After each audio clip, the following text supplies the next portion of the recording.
the U.S. labels the planned autonomy referendums in Ukraine as totally illegitimate, the Assistant Secretary of State has come under fire in Congress. Victoria Nuland struggled to defend the activists in Kiev who have benefited from Washington's support. Have a good listen to this. We did have a legitimate election before, and the elected president was removed after we had major street violence.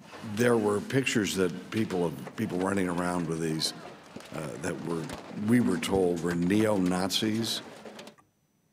First of all, the vast majority of those who participated on the Maidan were peaceful protesters.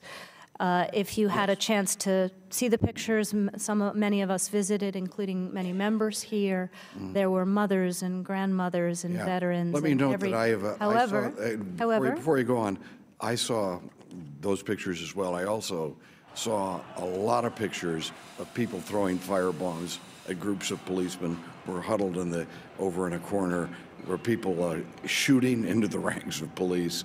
So yes, there were mothers with flowers, but there were also very dangerous street fighters who were engaged in those demonstrations. The question is, were there neo-Nazi groups involved in that?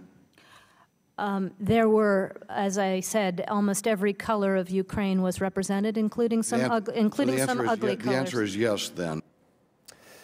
And that House Committee on Foreign Affairs session didn't get it any easier for Victoria Nuland. Here's Marina Portnaya. In addition to the exchange we just heard, Victoria Nuland was also grilled about the U.S. administration's haphazard and inconsistent policy of supporting self-determination. Another congressman specifically asked Ms. Nuland why the U.S. has supported the independence of South Sudan and Kosovo, for example, but dismisses efforts in other parts of the world, similar efforts. Well, she explained that the Obama administration opposes the changing of borders by force. Now, during her 2-hour testimony before the U.S. House Committee on Foreign Affairs, Ms. Nuland reiterated America's commitment and support for the coup-appointed government in Ukraine, and that support has been quite lucrative.